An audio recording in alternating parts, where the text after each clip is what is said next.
Hello guys, welcome to episode I think 7 of New Future of the World. Um Last episode a lot of little mini whatever. We did a lot of mini wars and and like oh yeah, today like subscribe because if you put your username in the comments once I get 100 subscribers who and you subscribe, does it be publicly viewed, so I could see it. That means you have a chance to get I guess 25 Robux is the prize. Anyways, with the first war, we had the invasion of I guess Central Asia, I don't know. They moved down this little peninsula thingy.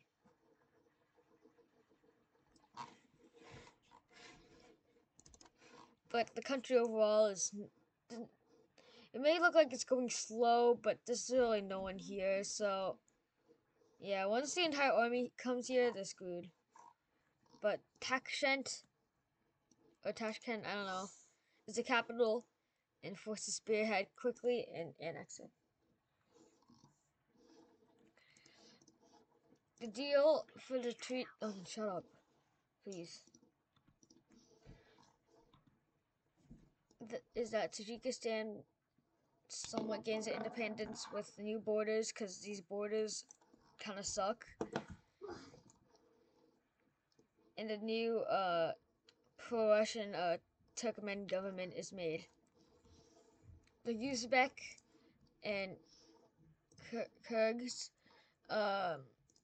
SSR become part of this whole Soviet Union thing.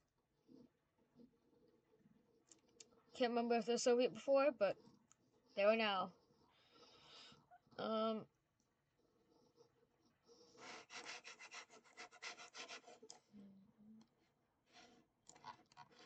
um,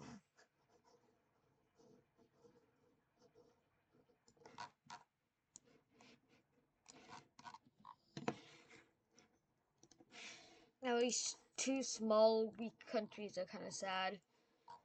And Tajik SSR, well, they joined China, and it kind of makes Russia angry. So with that, Russia declares war on the Republic of China,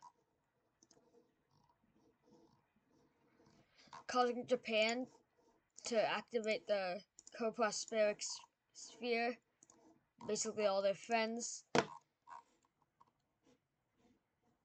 is on the Philippines.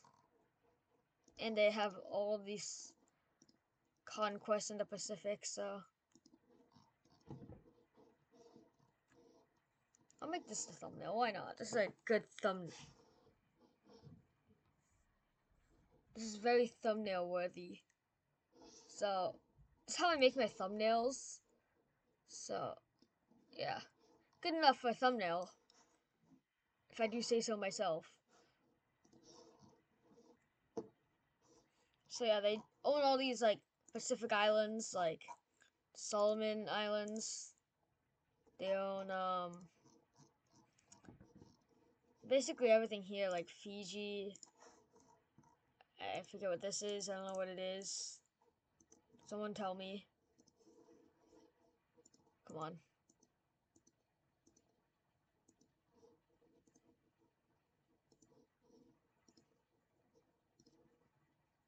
Good enough, good enough, good enough. Okay.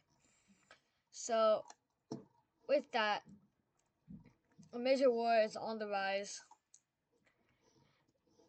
and Turkmenistan, under major Soviet rule, joins the war against them.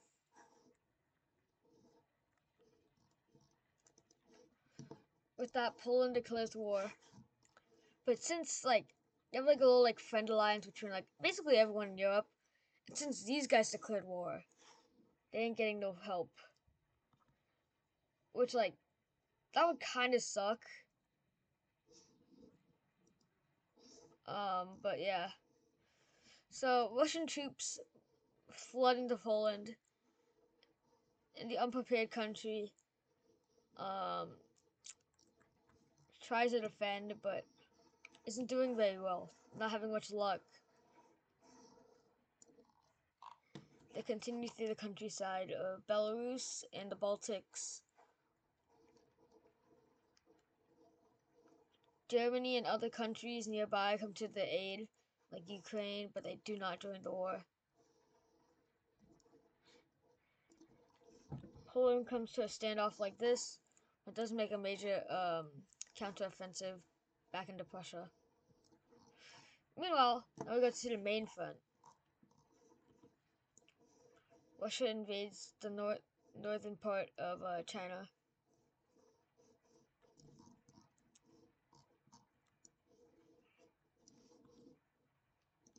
Chinese troops are not mobilized yet. Japan is, well, they're pretty close. China is also really close. Like they're the one being invaded. What I'm saying is most of their assets are over here, and that's gonna take a long time to get over here. These guys are on the coast. This person, I mean, like Japan. Most of the assets are around like Japan, Korea, and yeah. Meanwhile, in Poland, the collapse of the Polish monarchy causes the country to collapse, I guess. And oh,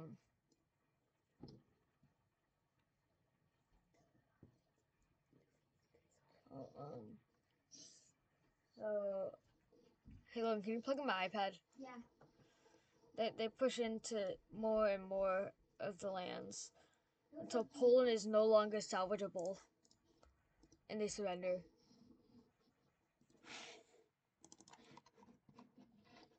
Um, Russia occupies most of the lands that they have, but they still let Poland live as their own little state, kind of like they did to France, like what Germany did to France in World War II. They still let them like live, but under like different management, I guess is the right word.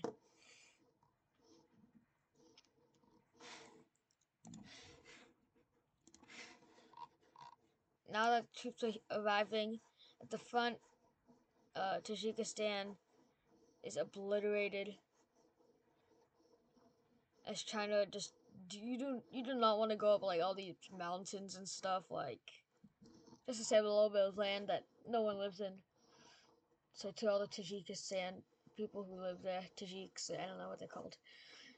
But Russia continues to push into Manchuria, and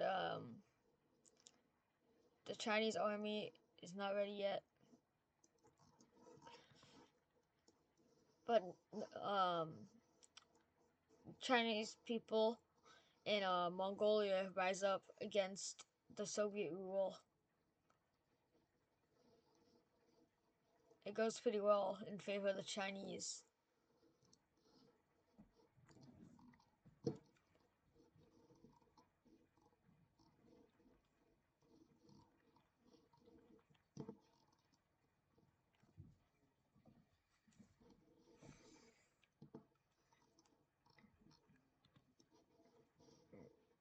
With that, um, they start moving into East Turkestan. I don't know what to call it. Uh, I don't know. I forget what to call it. Okay. Some Chinese advances are made in the front, making the Russians have to retreat back.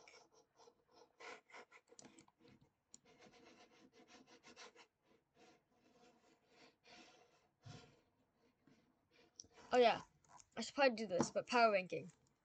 Number 1, Russia. Number 2, China. Number 3, USA, America. Number 4, probably France or Germany or UK.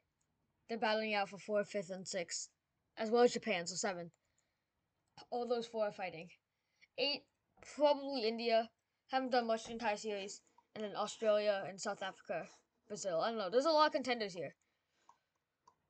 But I would have to say Russia number 1, China number 2, America number 3, India number 4, Australia, France, Germany number 5 and 6, respectively. Britain 7, Australia 8, South Africa, no wait, Brazil ninth, and South Africa 10th, with a close 11th from the Ottomans, which they're kind of like weak right now because they that war that they had, although they won, it was pretty detrimental to the economy. So you want to fix that up.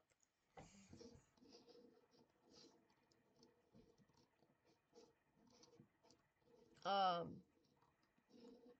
Anyways, the Russians are pushed fully out of China. Besides in the Western Front, which they're making gains in.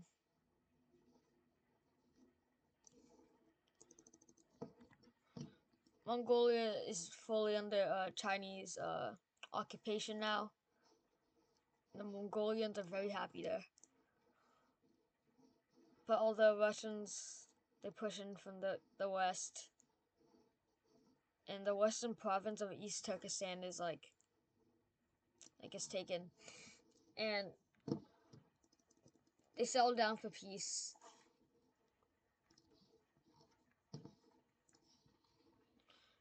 Um, China takes Mongolia. If I could draw borders today. Um,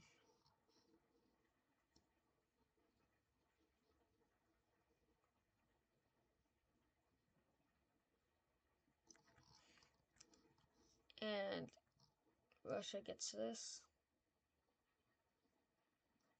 It was pretty equal in this war.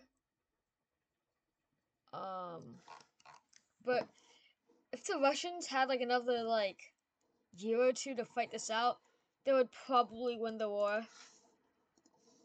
But sanctions. In China's China in economy, China's number one.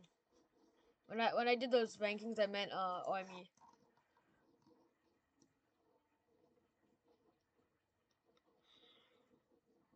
Um, Gotta go soon, so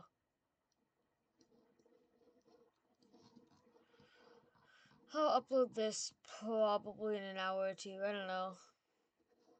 My last video didn't do so well, so yeah. Gotta hope the algorithm blesses me with this one.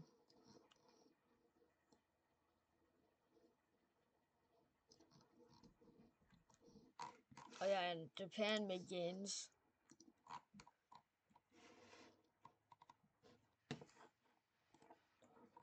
And now the Eastern Bloc moves forward. What they gotta do? Attack Ukraine. Now, anyways, I gotta eat my udon now. It's getting soggy. Bye bye.